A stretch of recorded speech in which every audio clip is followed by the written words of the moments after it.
할렐루야. 네, 오늘 금요기도에 나오신 여러분을 주님의 이름으로 환영하고 축복합니다. 우리 모든 사람들에게는 다 각자 마음의 소원들이 있습니다.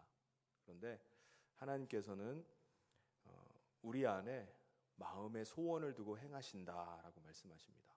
그러니까 결국 우리 안에 있는 마음의 소원은 누가 주시는 거죠? 하나님이 주십니다. 하나님께서 우리 가운데 마음의 소원, 꿈을 주십니다. 비전을 주세요. 빌립보서 2장 13절에도 너희 안에서 행하시는 이는 하나님이시니 자기 기쁘신 뜻을 위하여 너희에게 소원을 두고 행하게 하신다라고 말씀합니다. 그러니까 우리가 하나님께서 우리 가운데 소원을 주시는데 누구의 소원이냐? 하나님 자신의 기쁘신 뜻을 위하여 우리에게 소원을 주시고 그 일을 행하신다는 거예요. 그러니까는 우리가 생각할 때는 내가 마음의 소원, 내 마음의 소원을 하나님 앞에 아뢰고 내가 마음의 소원을 성취하는 것으로 생각합니다. 그런데 그게 아니라 뭐라고 말씀하시죠? 하나님께서 가지고 계신 기뻐하시는 뜻을 하나님께서 우리 가운데 주셔서 그것으로 하나님이 이루신다는 것입니다. 그래서 한 사람 한 사람 통해서 일하시기를 원하시는 하나님의 계획이 있습니다. 그렇다면은 하나님께서 우리를 통해서 이루고자 하는 계획, 그것이 뭐냐? 바로 하나님의 기뻐하신 뜻입니다. 하나님은 하나님의 뜻을 우리 가운데 주셔서 그 뜻을 계속 이루어 가세요. 내 소원 성취가 아니라 하나님의 소원 성취입니다. 하나님의 기뻐하시는 뜻을 이루는 것입니다. 그래서 중요한 것은 하나님이 주시는 마음의 소원을 우리가 갖는 겁니다. 하나님이 전능하신 하나님이십니다. 그런데 하나님께서는 절대 혼자 일하시지 않습니다. 하나님이 우리를 하나님의 형상대로 지으시고 또 하나님께서 우리를 하나님의 자녀로 만드신 자녀 삼으시는 그 순간부터 우리를 통해서 하나님이 일하기를 원하세요. 우리 한 사람 한 사람 통해서 하나님의 기뻐하시는 뜻이 나타나기를 원하십니다. 하나님께서 오늘 여러분에게 너의 마음의 소원은 무엇이냐라고 물으시면은 여러분 뭐라고 대답하시겠습니까? 각 사람마다 하나님의 기뻐하시는 뜻을 우리가 가지고 있어야 돼요. 그게 마음의 소원이 돼야 됩니다. 엘리사 같은 경우도 마음의 소원이 있었어요. 그의 마음의 소원은 뭐였냐면은 자기의 스승보다 갑절의 영감을 받는 것이었어요. 그래서 엘리야 선자가 자기를 박대함에도 불구하고 계속해서 쫓아다닙니다. 계속해서 따라다녀요. 그래서 결국 어떻게 하죠? 엘리야의 갑절의 영감을 받게 됩니다. 솔로몬이 어린 나이에 왕위에 오르게 됩니다. 그래서 왕위에 올랐을 때 그가 가지고 있던 마음의 소원이 있었어요. 그 마음의 소원이 뭐죠? 하나님께서 물으셨습니다. 내 마음의 소원이 무엇이냐? 그때 그가 부를 구하지 않았습니다. 명예를 구하지 않았어요.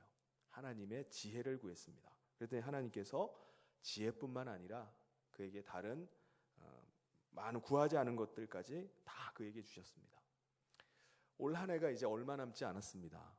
이제 한 달여가 지나면은 2019년이 지나고 2020년이 됩니다. 여러분이 한 해를 2019년을 시작하시면서 여러분 마음 가운데 올해는 이런 마음의 소원을 가지고 나가야 되겠다라고 하며 결심하면서 품었던 아마 마음의 소원들이 있을 것입니다. 그렇죠?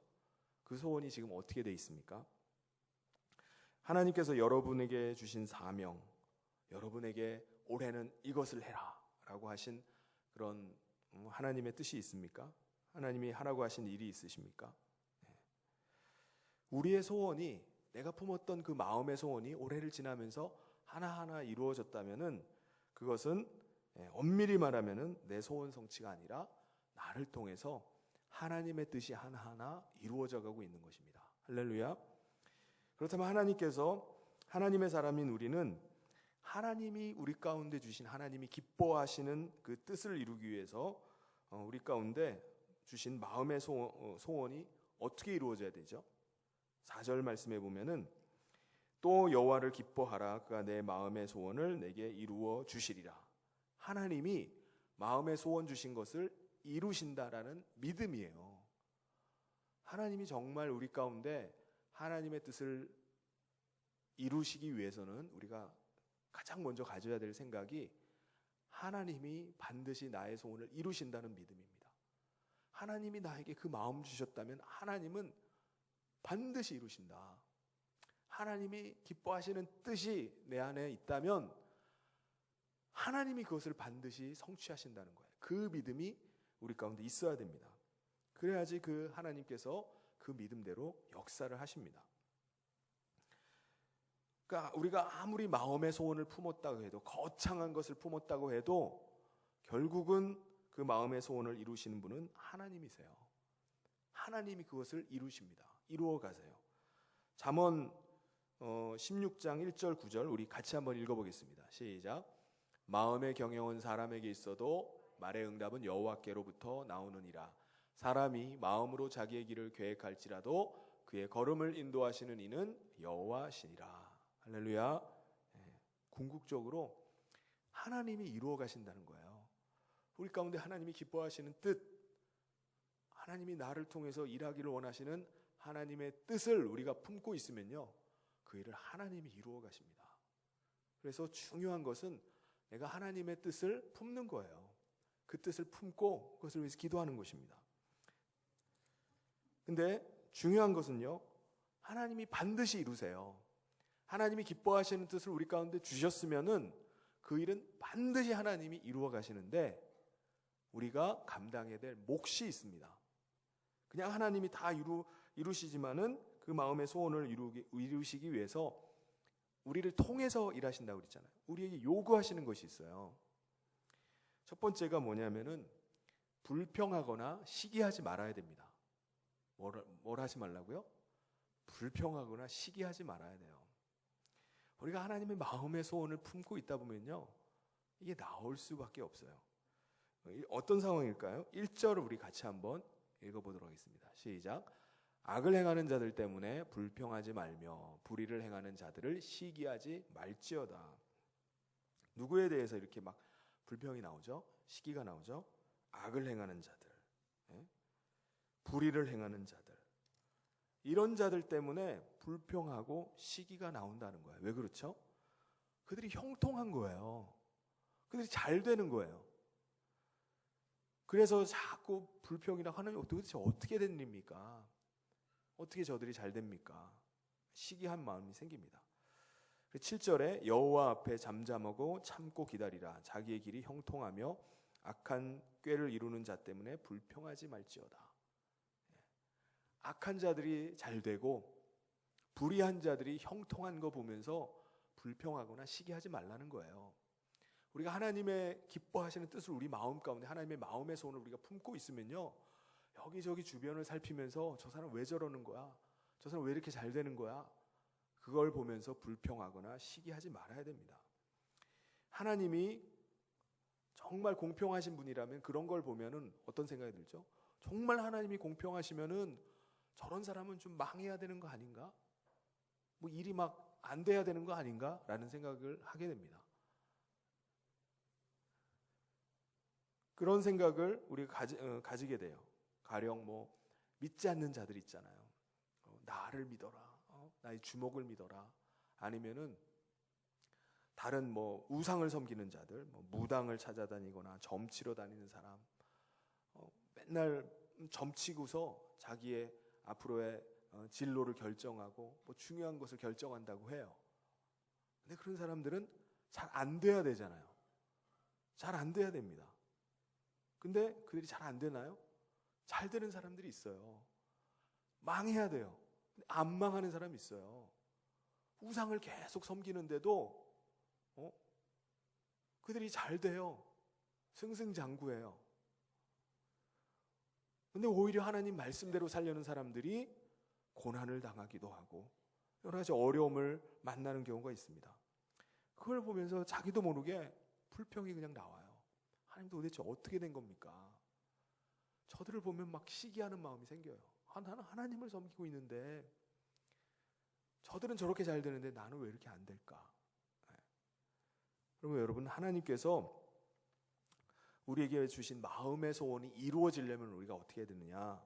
악인이 형통하고 불의한 자들이 잘 나가도 그것 때문에 우리가 불평하거나 시기하지 말아야 된다는 거예요. 아무리 환경이 어렵고 경제적인 어려움이 있어도 누군가를 원망하거나 누군가를 시기하거나 하나님 앞에 불평을 토로하거나 해서는 안 됩니다. 우리가 사는 세상은요, 악인만 사는 것이 아니죠. 의인만 사는 것이 아니라 악인들도 함께 살아가요. 그래서 이 세상이 불의합니다. 부조리해요. 모순이 있습니다. 그 세상 가운데 우리가 살아가요. 근데 그 중요한 것은 그들이 결국 어떻게 된다는 겁니까? 결국 그들이 지금은 좋아 보이고 지금은 형통해 보인다 할지라도 결국은 어떻게 되냐? 2절에서 이렇게 말씀합니다. 같이 한번 읽어보겠습니다. 시작. 그들은 풀과 같이 속히 매임을 당할 것이며 푸른 채소같이 세잔할 것이미로다. 그들이 지금 잘 나가고 있어요. 그들이 정말 승승장구하는 것처럼 보여요. 뭔가 크게 성공한 것 같아요. 그런데 결과적으로 그들이 풀처럼 베이고 채소처럼 세잔해질 것이다 라고 말씀합니다. 얼마 남지 않은 거예요. 풀이나 채소가 얼마나 빨리 자랍니까? 빨리 금방 자랍니다.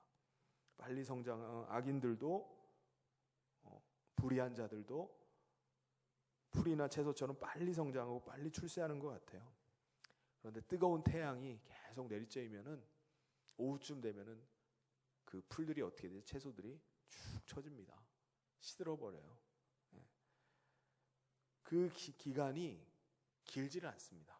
10절에 보면 잠시 후에는 악인이 없어지리니 내가 그곳을 자세히 살필지라도 없으리로다. 분명히 있었는데, 분명히 잘 나갔는데, 분명히 뭔가를 했는데 라고 하는데 잠시 후에 보니까 눈을 씻고 찾아도 보이질 않는 거예요. 그래서 악인이 형통하고 악인이 잘 나가고 출세하고 성공했다고 우리가 부러워할 필요가 없는 것입니다. 그걸 부러워하지 말라는 거예요. 그들의 시간이 그렇게 길지 않다는 것입니다. 오래 가지 못한다는 거예요. 잠시 후면은 다 사라져 버립니다. 우리가 한 해를 이렇게 지나면서 우리가 시간이 참 빨리 간다라는 것을 느끼게 됩니다. 가면 갈수록 세월이 빨리 가는 것 같아요. 돌이켜보면은 그렇게 빨리 지나갔는데 앞으로의 삶은 어떨까요? 앞으로도 아주 빨리 갈 겁니다. 한 해 한 해가 정말 빠르게 지나가요. 그런 걸 보면은 우리의 세월이라는 시간이라는 것이 그렇게 길질 않다는 거예요. 그러므로 우리가 하나님께서 우리 가운데 주신 마음의 소원을 이루려면은 하나님의 기뻐하시는 뜻을 우리가 품고서 그것을 성취하려면 어떻게 해야 되죠? 불평하지 말아야 됩니다. 시기하는 마음 가운데 계속 마음의 불편함 가지고 살지 말아야 돼요. 그걸 내려놓아야 됩니다. 불평하고 시기하는 것이 아니라 하나님께서 반드시 이루신다. 하나님이 기뻐하시는 뜻은 반드시 이루신다. 그 믿음 가운데 나가는 성의 모든 성도님 되시길 주님의 이름으로 축원합니다. 요셉이 그랬죠. 우리가 요셉 같은 경우도 불평을 늘어놓으려면은 요셉만큼 정말 불평할 게 많은 사람도 없을 거예요. 그가 자기 형들에게 인신매매를 당해서 노예로 팔려가고 또 자기가 노예로 팔려간 집에서 정말 10년 동안 열심히 일했는데 그 주인에게 또 배신을 당하고 보디발의 아내가 억울한 누명을 씌워가지고 감옥에 쳐넣지를 않나. 감옥 안에서 만난 그나마 좀 친해진 사람들이 자기가 나가면 꼭 빼주겠다고 했는데 나가더니 소식이 없어요. 얼마나 야속하겠습니까? 근데 그는 원망하지 않아요. 불평하지 않습니다. 근데 마침내 하나님께서 불평하고 원망하고 좌절하고 절망에 빠져 있는 것이 아니라 원망하지 않았던 요셉은 하나님이 주셨던 그 꿈을 17살 때 주었던 꿈을 마침내 이루십니다. 아무리 환경이 열악하고 상황은 날로 악화되어 가고 점점점 소망이 없어지는 그 상황 가운데서 하나님께서는 원망하지 않고 시기하지 않고 불평하지 않고 정말 믿음으로 나아갔던 요셉에게 그 꿈을 성취하게 하십니다. 마음의 소원이 이루어지려면 두 번째 우리가 기억해야 될 것이 성실을 식물로 삼아야 된다는 거예요. 하나님께서 반드시 이루십니다. 그런데 우리에게 요구하시는 것 두 번째가 성실을 식물로 삼으라는 거예요. 우리 3절 같이 한번 읽어보겠습니다. 시작. 여호와를 의뢰하고 선을 행하라. 땅에 머무는 동안 그의 성실을 먹을거리로 삼을지어다. 성실이라는 것은 무슨 뜻인지 아시죠? 맡겨진 일들에 최선을 다하는 거예요. 꾸준하게 행하는 것입니다. 근데 그거를 성실을 먹을거리로 삼으라는 거예요. 먹을거리. 우리가 하루를 사는 동안에 음식을 먹어야 되잖아요. 음식을 반드시 먹어야지 살 수 있습니다. 이와 마찬가지로 성실이라는 것도 먹을 거를 먹는 것처럼 그렇게 살라는 거예요. 띄엄띄엄. 어쩔 때는 정말 성실한 것 같아요. 근데 어쩔 때 보면 진짜 게을러 터졌어요. 그게 아니라 우리 밥도 그냥 며칠 굶다가 하루 반짝 그냥 뷔페 가가지고 배 터지게 먹고 그렇게 먹나요? 그렇게 먹지 않잖아요. 매일 꾸준히 조금씩 계속 먹습니다. 꾸준하게 먹어요. 이와 마찬가지로 성실이라는 것도 성실을 너의 먹을거리처럼 삼으라는 거예요. 꾸준하게 하라는 거예요. 맡겨진 일들을 최선을 다해서 계속 하라는 것입니다. 그렇게 살라는 거예요. 하나님의 사람은요, 주어진 일에 최선을 다해야 됩니다. 하나님의 기뻐하시는 뜻, 그 뜻을 가지고 있는 사람, 하나님이 나에게 분명히 마음의 소원을 주셨다라고 믿는 사람은 성실을 식물로 삼아야 됩니다.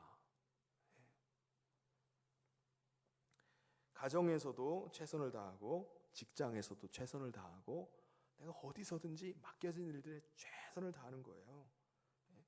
자기에게 주어진 일은 최선도 다하지도 않고 그냥 기도만 한다고 되겠습니까? 그게 어떻게 마음의 소원이 이루어지겠습니까? 하나님께서는 분명히 말씀하세요. 내가 반드시 이룬다. 그런데 성실을 너의 먹을거리로 삼으라는 거예요. 하나님이 주신 마음의 소원이 이루어지려면은 우리가 기도만 하고 있어서는 안 됩니다. 자기에게 맡겨진 일에 최선을 다해야 돼요. 하나님은 성실한 자를 사용하십니다. 하나님이 그걸 우리에게 요구하시는 거예요. 맡겨진 일에 최선 다하는 사람, 그 사람을 하나님이 찾으십니다. 다윗은 15살에 사무엘 선지자로부터 기름 부음을 받고 30세에 왕이 됩니다. 그는 성실한 사람이었어요. 다윗이요, 정말 성실을 먹을거리로 삼았던 사람입니다. 언제부터요? 왕이 된 다음부터인가요? 아니에요. 그는 목동으로 정말 보잘것없는 양을 치는 천한 일을 하면서도 정말 성실했어요. 어떻게 성실했나요? 양떼를 지키는 일에 자기 목숨을 걸었던 사람입니다. 사무엘상 17장 34절 35절 우리 같이 한번 읽어보겠습니다. 시작. 다윗이 사울에게 말하되 주의 종이 아버지의 양을 지킬 때에 사자나 곰이 와서 양떼에서 새끼를 물어가면 내가 따라가서 그것을 치고 그 입에서 새끼를 건져내었고 그것이 일어나 나를 해하고자 하면 내가 그 수염을 잡고 그것을 쳐 죽였나이다. 생생하게 묘사를 하죠. 자기가 양을 지키기 위해서 곰과 싸우고 그 짐승들과 그것을 싸워서 양을 지켜냈다는 거예요. 그 한 마리 그냥 주면 되지. 그럼 목숨 걸고 싸우나? 근데 그렇게 했다는 거예요. 목숨을 걸고 양떼를 지켜냈습니다. 그러니까 어려서부터 목동으로 양떼를 지키는 일이 자기에게 주어졌어요. 거기에 최선을 다합니다. 그러니까 하나님께서 결국은 그를 뽑아서 이스라엘의 왕으로 기름 부어 주셨던 것입니다. 요셉 같은 경우도요, 자기의 주어진 일에 최선을 다하죠. 형들에게 팔려서 억울하게 종살이를 합니다. 얼마나 억울합니까? 희망이 안 보여요. 그러니까 어떻게 하죠? 그냥 대충 할 수도 있어요. 대충. 네, 시간 때우고 대충 할 수도 있습니다. 그런데 그렇지 않았어요. 희망이 전혀 안 보여. 내 평생 이러다가 죽는 거 아니야? 여기서 이렇게 고생하다가 그냥 끝나는 삶 아니야? 그럼 얼마나 절망이 되겠어요. 희망이 없는 것만큼 그렇게 절망적인 게 없잖아요. 희망이 보여야지 뭘 열심을 내지. 그런데 요셉은요, 대충 하지 않습니다. 최선을 다해요. 그걸 어떻게 알죠? 주인이 그를 신뢰를 해요. 노예에게 자기 전 재산을 다 맡겨버립니다. 얼마나 이 사람이 열심을 다해서 주인의 재산을 불리고 잘 관리를 하는지 노예에게 다 맡겨버립니다. 그래서 그 가정이 총무가 돼요. 하나님이 쓰시는 사람은요, 얼마나 많이 배웠느냐, 그거보다 더 중요한 것이 자기에게 주어진 일에 최선을 다하고 있느냐입니다. 내가 정말 최선을 다하느냐. 예수님이 뽑으신 제자들을 보면요, 다 한 사람만 제외하고 다 자기의 일이 있었어요. 주어진 일이 있었습니다. 자기 주어진 일에 최선을 다하고 있었어요. 뭐 세관원으로도 있었다가 부름받은 사람도 있고, 업으로 일하다가 부름받은 사람들도 있고, 각 분야에서 성실하게 살아가던 사람들입니다. 근데 가룟 유다는 마땅히 할 일이 없었던 사람이에요. 열혈당원의 한 사람으로 나라의 독립을 위해서 일한다고 하면서 그 명목으로 강도질을 삼던 사람들 중에 한 사람이 가룟 유다였습니다. 그러니까 주님 만난 다음에 일자리가 하나 생긴 거예요. 그러니까 그가 돈꾀를 맡을 때에도 그냥 도둑질을 서슴없이 합니다. 여러분, 하나님께서 기뻐하시는 뜻을 준 사람은요, 하나님이 마음에 그 하나님의 소원을 받은 사람은 어떻게 하죠? 최선을 다하는 거예요. 어떤 상황이든지, 가정에서도요, 또 직장에서도, 우리 삶의 어떤 현장에서든지 최선을 다하는 거예요. 하나님께서 그 사람을 쓰십니다. 하나님이 그를 통해서 반드시 그 마음의 소원을 이루어 가십니다. 그래서 하나님은 어떻게 하든지 간에 자기에게 주어진 일, 최선을 다한 사람, 성실을 뭐로 삼는 사람이요? 식물로 삼는 사람. 그 사람을 하나님이 쓰시는 겁니다. 세 번째, 하나님께서 우리 가운데 기뻐하시는 뜻을 우리 가운데 주셨다면은, 하나님께서 우리에게 마음의 소원을 주셨다면 하나님이 반드시 이루시는데, 우리에게 요구하시는 것, 세 번째, 그것은 하나님을 기뻐하는 겁니다. 하나님을 기뻐하는 것. 우리 4절을 같이 한번 읽어보겠습니다. 시작. 또 여호와를 기뻐하라. 그가 내 마음의 소원을 내게 이루어 주시리로다. 뭘 하라고요? 여호와를 기뻐하라. 기뻐하면은 어떻게 된다고요? 소원을 이루어 주신다는 거예요. 성경에서 기뻐하라는 말이 약 200번 정도 나옵니다. 근데 무엇을 기뻐하라는 거죠? 나를 보면, 거울을 보면서 막 기뻐하라는 겁니까? 내 자식들 보면서 기뻐하라는 건가요? 남편이나 아내를 보면서 기뻐하라는 건가요? 하나님을 바라보면서 기뻐하라는 거예요. 여호와를 기뻐하라고 말씀합니다. 우리 자신 바라보면서 기뻐하는 사람이 있을까요? 야, 괜찮네, 멋있네 하면서 흐뭇해하고 기뻐하는 사람이 있나요? 그렇게 할 수도 있겠죠. 그런데 우리 자신을 바라보면서 기뻐하는 사람은 아마 드물 겁니다. 왜 그렇죠? 우리가 내 자신을 보면 볼수록 우리 안에 죄성들이 보입니다. 연약함과 허물들이 보일 수밖에 없어요. 그걸 보면서 우리가 어떻게 기뻐합니까? 죄악된 본성이 드러날 수밖에 없어요. 그래서 내 자신을 바라보면 바라볼수록 좌절감만 들 겁니다. 그래서 우리 자신을 보면서 기뻐하라는 것이 아니라 뭘 보면서 기뻐하라고요? 하나님을 바라보면서 기뻐하라는 거예요. 하나님을 기뻐하는 거예요. 인생이 힘들고 어려움 가운데 있다 할지라도 나를 건지신 그분이 하나님이심을 알고 기뻐하는 거예요. 내가 내 몸이 그리스도를 모신 성전되었다는 이 사실로 인해서 기뻐하는 거예요. 오늘도 내가 기도하면 하나님이 내 기도를 반드시 들으신다는 그 믿음으로 인해서 하나님을 기뻐하는 것입니다.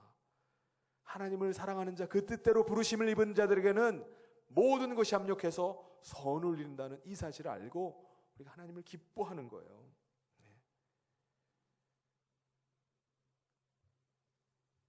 그러니까 그 말씀 때문에 우리가 사방으로 우겨싸임을 당하고 여러 가지 어려움을 만날 때에도 우리가 하나님을 기뻐할 수 있습니다.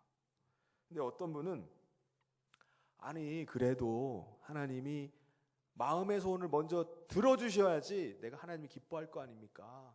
하나님 마음의 소원도 안 들어주면서 나보고 하나님 기뻐하라니, 나 지금 마음의 소원이 안 들어주셔가지고 아니 뭐가 소원 성취가 돼야지 내가 기뻐가지고 하나님을 기뻐하지 어떻게 내가 기뻐하겠습니까? 라고 말합니다. 그런데 성경에서는 분명하게 말해요. 여호와를 기뻐하라. 그러면 내 마음의 소원이 이루어지리라 라고 말씀하는 겁니다. 순서가 뒤바뀌면 안 돼요. 뭐가 먼저라고요? 하나님을 기뻐하는 거예요. 하나님을 기뻐하면은 내 마음의 소원을 이루어 주신다는 거예요. 할렐루야. 그럼 어떤 상황 속에서도 나는 여호와를 기뻐하리라, 나는 하나님을 기뻐하리라, 그 각오가, 그 다짐이 있어야 됩니다. 결단해야 돼요. 그래야지 우리의 마음의 소원이 이루어지는 것입니다. 네 번째, 하나님께서 우리 가운데 마음의 소원을 주시고 또 기뻐하시는 뜻을 주셨는데 그 뜻을 어떻게 이루시냐, 우리에게 요구하시는 거, 그건 뭘까요? 하나님께 맡기는 겁니다. 우리 5절과 6절을 같이 한번 읽어보겠습니다. 시작. 내 길을 여호와께 맡기라. 그를 의지하면 그가 이루시고 내 의를 빛같이 나타내시며 내 공의를 정오의 빛같이 하시리로다. 아멘. 맡기라. 그를 의지하라. 같은 말이죠. 하나님께 맡기는 거예요. 하나님을 의지하는 거예요.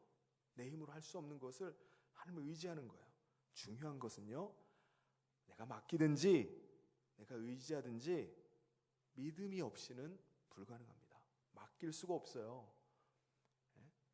여러분, 돈을 은행에다가 그냥 갖다가 막 몇 천만 원, 몇 억을 막 맡길 수도 있잖아요. 그 많은 돈을 어떻게 믿고 맡겨요? 막 갖다 줘요? 나한테 다시 돌려줄 것을 믿기 때문에 거액의 돈이라도 맡기는 거잖아요. 믿음이 없이는요, 맡길 수가 없어요. 믿음이 없이는요, 의지할 수가 없습니다. 내가 은행에다 돈을 맡겼다가 다 띄어먹는 거 아니야? 오리발 내미는 거 아니야? 그러면 어떻게 맡깁니까? 내가 반드시 내 이자까지 쳐서 나한테 돌려줄 것을 믿기 때문에 맡기는 거예요. 베드로전서 5장 7절에 보면 너희 염려를 다 주께 맡기라. 이는 그가 너희를 돌보심이라. 너희 염려를 어떻게 하라고요? 다 맡기라는 거예요. 다. 하나님께 맡기면은 하나님이 그 염려를 하나님이 해결해 주신다는 거예요. 일부분만이 아니라 얼마만큼이요?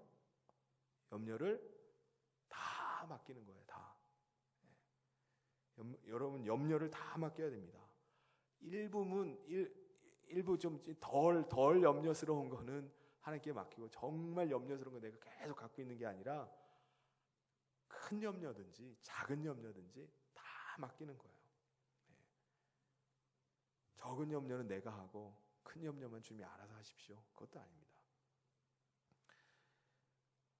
내가 이렇게 큰 문제, 이렇게 해결하기 어려운 거 하나님 앞에 덜커덕 맡겼다가 하나님 너무 부담스러운 거 아닌가? 하나님 너무 큰 문제를 하나님께 너무 안겨드려가지고 하나님 걱정할 필요 없습니다. 하나님 그것 때문에 힘들어하지 않으세요. 다 맡기라는 거예요. 하나님 얼마나 힘드실까? 다 맡기라는 거예요. 모든 염려를 다 맡기라. 그래야지 내가 너희를 돌보리라 라고 말씀하시는 겁니다. 하나님의 돌보심을 우리가 언제 경험하죠? 하나님이 나를 돌보시는구나, 하나님 나와 함께 하시는구나. 이거 언제 알 수 있습니까? 맡길 때예요. 맡기면은 하나님이 돌보시는 것을 경험하는 거예요. 야, 인생이 그렇구나. 내가 하나님을 의지하니까 하나님이 나를 돌보시는구나. 맡길 때 하나님을 경험하는 겁니다. 그러니까 이것도 순서가 중요해요. 뭐를 먼저 해야 되죠? 맡기는 걸 먼저 하는 거예요. 맡기면은 하나님이 돌보시는 것을 경험하는 겁니다. 의지하면은 하나님이 나를 붙잡아 주시는 것을 경험하는 거예요. 근데 하나님 왜 안 돌보십니까? 왜 안 붙잡아 주십니까? 왜 나한테는 이렇게 안 하십니까? 라고 하기 전에 맡기는 게 없는 거예요. 중요한 건 뭐죠? 먼저 맡기는 겁니다.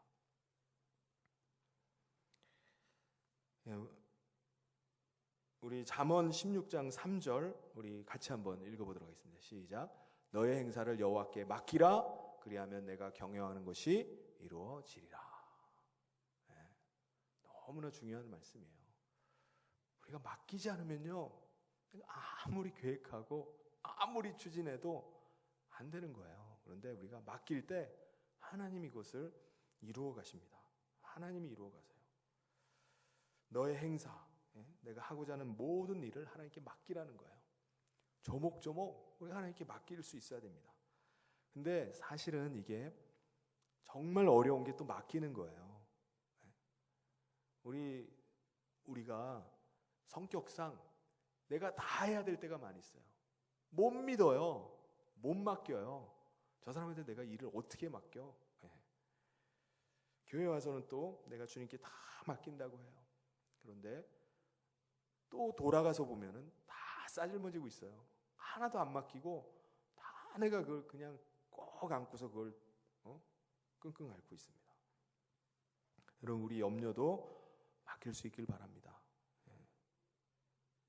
우리의 행사도 하나님께 맡길 수 있길 바랍니다. 우리 자녀들의 문제도 하나님께 맡길 수 있기를 바랍니다. 염려해서 해결된다면 우리 성경에서는 우리에게 계속해서 염려해야 된다라고 이렇게 말씀하실 겁니다. 부지런히 염려해라. 끊임없이 염려해라. 무시로 염려해라. 자다가 일어나면 꼭 염려해라. 그렇게 염려하라고 하셨을 거예요. 그런데 염려하지 말라는 거예요. 염려하지 말아라. 계속 염려하고 있으면 죄입니다. 그래서 하나님에 대한 불신앙, 이게 염려예요. 계속 내가 싸질머지고 염려하고 하나님께 하나도 안 맡기는 거예요. 그래서 우리가 자기 의지가 강한 사람, 이런 사람이 어떤 문제를 만나면 자기가 해결하겠다고 덤빕니다. 자기가 해결하겠다고 발버둥을 쳐요. 그러니까 이런 사람은 하나님 앞에 항복하고 맡길 때까지 시간이 오래 걸릴 수 있습니다. 근데 우리는요, 정말 지혜로운 사람은 어떤 사람이죠? 하나님이 건들면 즉각 깨닫고 맡겨야 되는구나 라고 생각하고 항복을 하는 겁니다. 이게 지혜로운 사람이에요. 괜히 고집 부리다가 어떻게 되죠? 아주 피곤해집니다.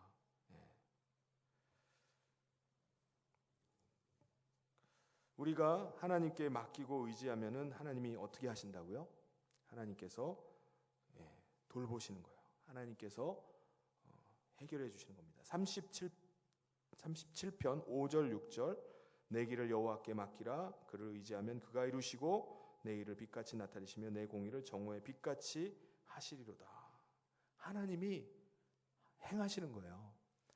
맡기질 않으니까 우리가 계속 싸질머지고 있으니까 그냥 나만 피곤한 겁니다. 그리고 어떻게 하신다고요? 정오의 빛같이 빛나게 하신다. 정말 우리가 한 시대를 살면서 한 생애를 살잖아요. 그런데 정말 존경받고 정말 해같이 빛나는 삶을 사는 사람도 있는 반면에 그렇지 않은 사람들도 있습니다. 정말 성공적인 삶, 정말 선한 영향력을 끼치는 삶, 정말 믿는 자들 가운데서 정말 존중받고 정말 존경받는 삶. 이 사람은요, 하나님이 세워주는 사람이에요. 이 사람은 하나님이 정오의 빛같이 빛나게 하십니다. 여러분, 우리가 빛나는 삶을 살아야 되지 않을까요? 정말 우리가 한 생애를 사는 동안에 정말 우리가 하나님 앞에서뿐만 아니라 사람들도 정말 해같이 빛나는 그런 영광을 볼 수 있는 삶을 살아야 됩니다. 하나님께서 정오의 빛같이 우리를 빛나게 해주신다고 말씀해요. 그래서 우리가 자녀들에게도 뭘 가르쳐야 될까요? 이걸 보면은 하나님을 의지하는 것을 가르치는 거예요. 하나님께 맡기는 것을 가르치는 거예요. 이게 중요합니다. 너는 이렇게 해야지 성공할 수 있어. 너는 이렇게 해야지 돈을 벌 수 있어. 라고 그런 것을 가르치는 것보다 정말 하나님을 믿고 하나님을 의지하는 그것을 가르쳐야 됩니다. 우리가 하나님을 구체적으로 믿고 의지한다는 것이 뭘까요? 한마디로 하면은 믿고 의지하는 사람이 뭘 하죠? 기도하잖아요. 결론은 기도입니다. 우리가 믿고 의지한다는 것은 궁극적으로는 하나님 앞에 엎드려지는 거예요. 하나님 앞에 엎드려 기도하는 거예요. 무릎으로 승부하는 겁니다. 그래서 우리가 기도를 통해서 하나님을 믿고 기도한다는 것은 그런 거잖아요. 하나님 믿으니까 하는 거 아니에요. 하나님 의지하니까 기도하는 거 아니에요. 의지하지도 않는데, 맡기지도 않고 믿지도 않는데 하나님 앞에 왜 기도합니까? 그래서 기도를 통해서 내 염려를 하나님께 맡기는 겁니다. 하나님은 자기의 기쁘신 뜻을 이루시기 위해서 우리 가운데 마음의 소원을 주시고 하나님이 기뻐하시는 뜻을 우리 가운데서 이루어 가십니다.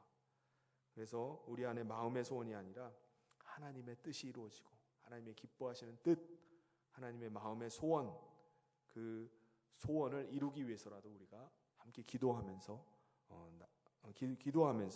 하나님의 뜻을 이루어가는 저와 모든 성도님 되시길 주님의 이름으로 축원합니다. 같이 기도하도록 하겠습니다. 하나님 아버지, 오늘 우리 가운데 하나님이 마음의 소원을 주시는 줄 믿습니다. 하나님께서 우리에게 기뻐하시는 하나님의 뜻을 또 주시는 줄 믿습니다. 하나님, 오늘 우리가 이 하나님의 주시는 뜻 앞에서 우리가 불평하나 시기하지 않게 하여 주시고 성실로 식물을 삼게 하여 주시고 하나님께 맡기게 하여 주시고 하나님을 기뻐하게 하여 주시옵소서. 그래서 하나님의 기쁘신 뜻이 우리 가운데 계속해서 이루어져 가고 또 하나님을 체험할 수 있는 은혜를 허락하여 주시옵소서. 오늘 이 밤에 저희들 함께 기도할 때 성령께서 저희들의 마음의 생각과 또 하나님 모든 생각과 기도의 모든 내용들을 더 하나님의 뜻 앞에서 또 하나님의 뜻을 알게 하여 주시고 그 뜻을 구하는 오늘 이 밤 되게 하여 주시옵소서. 예수님 이름으로 기도하옵나이다. 아멘.